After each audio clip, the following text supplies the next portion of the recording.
गोदावरी नदी के तट पर सेमल का एक विशाल वृक्ष था। उस वृक्ष पर कई पक्षी निवास करते थे। दिन में वे भोजन की तलाश में खेत खलिहानों में जाया करते और संध्याकाल को पेड़ पर स्थित अपने अपने घोंसलों में लौट आते। यही उनकी दिनचर्या थी। ग्रेटर दिन एक दिन जर्दगव नामक एक अंधा गिद्ध वहां आया। वह वृद्ध हो चला था।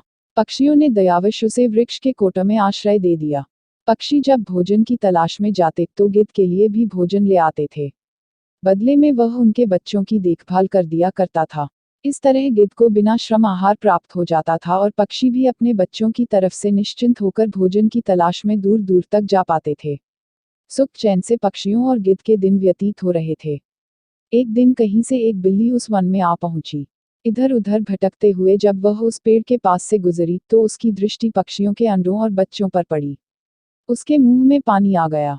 वह उन्हें खाने के लिए वृक्ष पर चढ़ी तो पक्षियों के बच्चे अपने बचाव के लिए शोर मचाने लगे।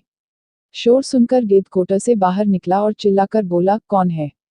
बिल्ली डर गई और वृक्ष से नीचे उतर आई और गिद्ध को प्रणाम कर बोले, महाशय, मैं बिल्ली हूँ। यही नदी किनारे रहती हूँ। पक्षियों से मैंने आपकी बहुत प्रशंसा सुनी है, इसलिए दर्शन हेतु चली आई। कृपया मेरा प्रणाम स्वीकार करें। गिद्ध ने उसे वहां से चले जाने को कहा।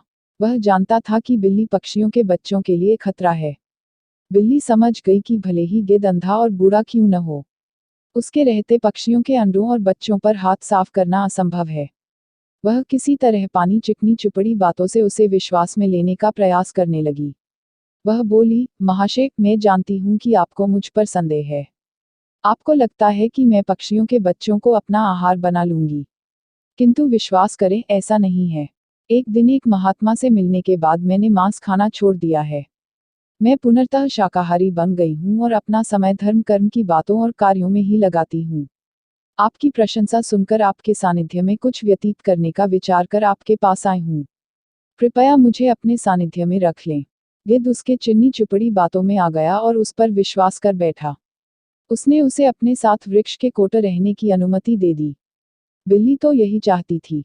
वह गिद्ध के साथ उसी कोटर में रहने लगी और अवसर पाकर एक एक कर पक्षियों के अंडे और बच्चे खाने लगी। एक एक कर अपने बच्चों और अंडों के गायब होने से सभी पक्षी चिंतित और दुखी थे। एक दिन सबने इसकी पड़ताल करने की ठानी। जैसे ही बिल्ली को इस बात का अंदेशा हुआ, वो कोटर छोड़कर भाग गई। इधर पड़ताल करते हुए पक्षियों ने जब वृक्ष के कोटर में झांका तो उन्हें वहां ढेर सारे पंख पड़े हुए दिखाई पड़े।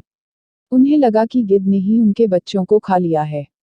वे सभी आक्रोश में आ गए और चोंच मार मार का बूढ़े गिद्ध का काम तमाम कर दिया। बिल्ली पर विश्वास कर बेचारा गिद्ध व्यर्थ में ही अपने प्राणों से हाथ धो बैठा।